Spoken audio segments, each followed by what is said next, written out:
Welcome to crime reporter. ನಿಮ್ಮ ನಡುವೆನೇ ಇದ್ರೂ ಪೂರ್ತಿಯಾಗಿ ಕಾಣಲ್ಲ ಈ ಪಾತಕ ಲೋಕ. ನಮ್ಮ ಕ್ರೈಮ್ ರಿಪೋರ್ಟರ್ ಟೀಮ್ ಕ್ರೈಮ್ ಬೀಟ್ಗೆ ಇಳಿದ್ರೆ ಪಾತಕಗಳು ಬಯಲಾಗ್ತವೆ, ಪಾತಕಿಗಳು ಸಿಕ್ಕಿ ಬೀಳ್ತಾರೆ, ಪೊಲೀಸರು ಕುತ್ಕೊಂಡು ಕತೆ ಹೇಳ್ತಾರೆ. ಬನ್ನಿ, ಇಂತಹ ಅಪರಾಧ ಜಗತ್ತಿನ ಕುರಿತ ವಿಭಿನ್ನ ನೋಟವೇ ಈ ಕ್ರೈಮ್ ರಿಪೋರ್ಟರ್. ನೀವು ಇವತ್ತಿನ ಸ್ಟೋರಿನ ನೋಡಲೇಬೇಕು. ಇಂತಹ ಗಂಡಸರು ಇರ್ತಾರೆ ಅನ್ನೋದು ನಿಮಗೆ, ನಿಮ್ಮ ಮನೆಯ ಹೆಣ್ಮಗಳಿಗೆ ಗೊತ್ತಾಗಲೇಬೇಕು. ಪ್ರೀತಿಸಿ ಮದುವೆಯಾದ ಗಂಡನೇ ಹೆಂಡತಿಯನ್ನ ಕಿಡ್ನ್ಯಾಪ್ ಮಾಡಿದ ವಿಚಿತ್ರ ಕಥೆ ಇದೆ ಇವತ್ತಿನ ಕ್ರೈಮ್ ರಿಪೋರ್ಟರ್ನಲ್ಲಿ. ಇತ್ತೀಚೆಗೆ ಕಿಡ್ನಾಪ್ ಕೇಸ್ಗಳು ತುಂಬಾನೇ ಜಾಸ್ತಿ ಆಗಿವೆ. ಕೆಲವು ಕಡೆ ಹಣ ಕೊಟ್ಟು ಜೀವ ಉಳಿಸ್ಕೊಂಡ್ರೆ, ಇನ್ನು ಹಲವಾರು ಕಡೆ ಪೊಲೀಸರ ಕ್ವಿಕ್ ಆಕ್ಷನ್ ಕೆಲಸ ಮಾಡಿದೆ. ಆದ್ರೆ ಇದ್ಯಾವುದು ವರ್ಕ್ ಆಗದ ಕಿಡ್ನಾಪ್ ಕೇಸ್ಗಳು ಇರುತ್ತವೆ.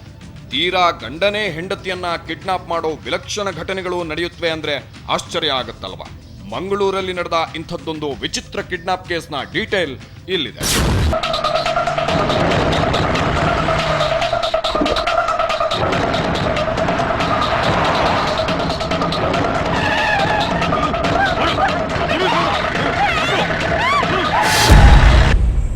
ಬಸ್ಸುಗಳನ್ನ ಕಳ್ಳರು ಅಡ್ಡ ಹಾಕಿ ದೋಚೋದು, ದೊಡ್ಡ ಗುಂಪಿನ ನಡುವಿನಿಂದ ಯಾರನ್ನಾದ್ರೂ ಎತ್ತಾಕೊಂಡು ಹೋಗೋದು ಎಲ್ಲಾ ಸಿನಿಮಾಗಳಲ್ಲಿ ತೋರಿಸೋ ದೃಶ್ಯವಾಗಿತ್ತು. ಇಂಥ ಘಟನೆ ನಿಜ ಜೀವನದಲ್ಲಿ ನಡೀಬಹುದು ಅಂತ ಯಾರಾದ್ರೂ ಊಹಿಸಿದ್ರೋ ಇಲ್ವೋ? ಮಂಗಳೂರಿನ ಸೆರೋವೋ ಕುಟುಂಬದವರಂತೂ ಅಷ್ಟರ ಮಟ್ಟಿಗೆ ಯೋಚಿಸಿರಲಿಲ್ಲ. ಈಗ ಅವ್ರ್ಯಾರು ಊಹಿಸಿರದ ದುರ್ಘಟನೆ ನಡೆದು ಹೋಗಿದೆ. ಮಂಗಳೂರಿನ ನೀರು ಮಾರ್ಗದ ಮನೆಯಿಂದ ಸುಮಾರು 1.5 ಕಿಲೋಮೀಟರ್ ದೂರದಲ್ಲಿರೋ ಬೈತುರ್ಲಿಯಲ್ಲಿ ಕಂಪನಿಯ ಟಾಟಾ ಸುಮೋ ಹತ್ತಿದ ಉದ್ಯೋಗಿ ಕಿಡ್ನಾಪ್ ಆಗಿದ್ದಾಳೆ.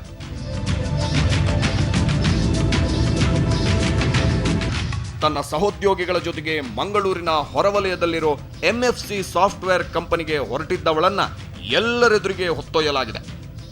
ಟಾಟಾ ಸಫಾರಿಯಲ್ಲಿ ಬಂದಿದ್ದ ದುಷ್ಕರ್ಮಿಗಳು ಈ ಟೆಕ್ಕಿಗಳಿದ್ದ ವೆಹಿಕಲ್ ಅನ್ನ ಅಡ್ಡಗಟ್ಟಿ ಒಳಗಿದ್ದವರಿಗೆ ಹೆದರಿಸಿ ಅವಳೊಬ್ಬಳನ್ನ ಎತ್ತಾಕೊಂಡು ಹೋಗಿದ್ರು. ಹೀಗೆ ಕಿಡ್ನಾಪ್ ಆದ ಹೆಣ್ಣು ಮಗಳ ಹೆಸರು ಫಿಲೋಮಿನಾ. 2:15 ಕೆಲಸ ಹೊರಟಿದ್ರು. ಅವಳು ಗಾಡಿ, ಕಂಪನಿದು ಗಾಡಿ ಬಂತು. 2:15 ಇಲ್ಲಿಂದ ಹೊರಟಿದ್ದು. 1 ಕಿಲೋಮೀಟರ್ ಉಂಟು ಬೈತೂರಿನಲ್ಲಿ. ಅವನು ಸಫಾರಿ ಗಾಡಿ, ಈ ಸುಮಾ ಗಾಡಿಗೆ ಅಡ್ಡ ನಿಲ್ಲಿಸ್ತಾನೆ. ಆ ಡ್ರೈವರು ಎಳೆದುಕೊಂಡು ಹಾಕಿ ಚೂರಿ ಎಲ್ಲ ತೋರಿಸ್ತಾನೆ. ಅವನು ಚೂರಿ ತೋರಿಸಿ 5 ಜನ ಗೂಂಡಾಯಿರಿ ಎಳೆದುಕೊಂಡು ಸಫಾರಿಗೆ ಹಾಕಿದ್ರು. ಪ್ಲಾಸ್ಟರ್ ಇವಳಿಗೆ ಬಾಯಿಗೆ ಹಾಕಿ ಮತ್ತೆ ಎಲ್ಲಿ ಕೊಂಡೊಯ್ದರೆ ಸಿಕ್ಕಲಿಲ್ಲ. ಹೀಗೆ ಫಿಲೋಮಿನಾಳನ್ನ ಹೊತ್ತೊಯ್ದವರು ಬೇರೆ ಯಾರೂ ಅಲ್ಲ, ಅವಳದೇ ಗಂಡ ಕಿರಣ್ ಜಾನ್ಸನ್.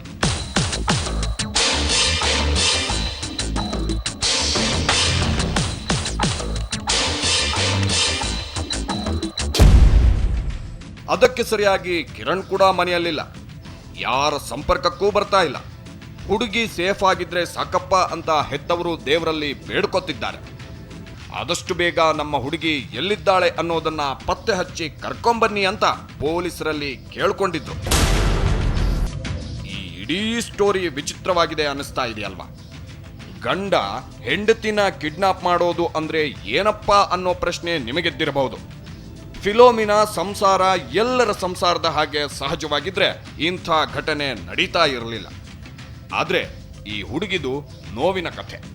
ಇವಳ ಗಂಡ ಈ ಹಿಂದೆ ಈಕೆಯನ್ನ ಕೊಲ್ಲೋ ಪ್ರಯತ್ನ ಕೂಡ ಮಾಡಿದ್ದ. ಆಗಸ್ಟ್ನಲ್ಲಿ ಅವಳನ್ನು ಕೊಲೆ ಮಾಡುವ ಸಂಚು ನಡೆಸಿದ್ದರು. ಆ ಸಮಯದಲ್ಲಿ ನನಗೆ ಗಿಲ್ಬರ್ಟ್ ಡಿಸೋ ಅವಳ ತಂದೆ ತಿಳಿಸಿರುವುದರಿಂದ ನಾನು ಪೊಲೀಸ್ ಠಾಣೆಗೆ ದೂರು ನೀಡಿ ಅವಳನ್ನು ರಕ್ಷಿಸಲು ಪ್ರಯತ್ನಿಸಿದ್ದೇನೆ ಮತ್ತು ರಕ್ಷಿಸಿದ್ದೇನೆ. ಸಾಮಾಜಿಕ ಕಾರ್ಯಕರ್ತನೊಬ್ಬನಿಂದ ಜೀವ ಉಳಿಸಿಕೊಂಡ ಫಿಲೋಮಿನಾಳದ್ದು ದುರಂತ ಕಥೆ. ಅವಳು ಹುಡುಗನ ಪೂರ್ವಾಪರ ಯೋಚಿಸದೆ, ಅವನ ಬಗ್ಗೆ ಏನೇನು ತಿಳ್ಕೊಳ್ಳದೆ ಪ್ರೀತಿಗೆ ಬಿದ್ದು ಬದುಕನ್ನೇ ನರಕವನ್ನಾಗಿಸಿಕೊಂಡು ಬಿಟ್ಲು. ಮಗಳು ಕಣ್ಣೀರು ಹಾಕೊಂಡು ಕುಂತ್ರೆ ಹೆತ್ತವರು ನೆಮ್ಮದಿಯಿಂದಿರೋಕ್ಕಾಗುತ್ತ? ಅವರು ಕುಸಿದೋದ್ರು.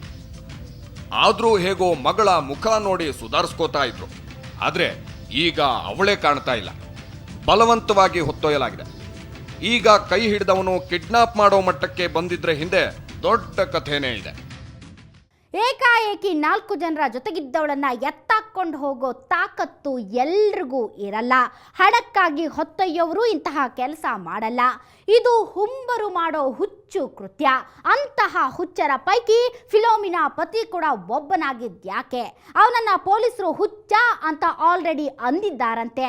ಯಾಕೆ ಹಾಗಾದ್ರು? ಅವನು ಮೆಂಟಲಿ ಸರಿ ಇಲ್ವಾ? ಫಿಲೋಮಿನಾ ಕಿಡ್ನಾಪ್ ಆಗಿದ್ಯಾಕೆ? ಇವರಿಬ್ಬರ ನಡುವೆ ನಡೆದಿದ್ದೇನು ಅನ್ನೋದನ್ನ ಒಂದು ಬ್ರೇಕ್ನ ನಂತರ ನೋಡೋಣ.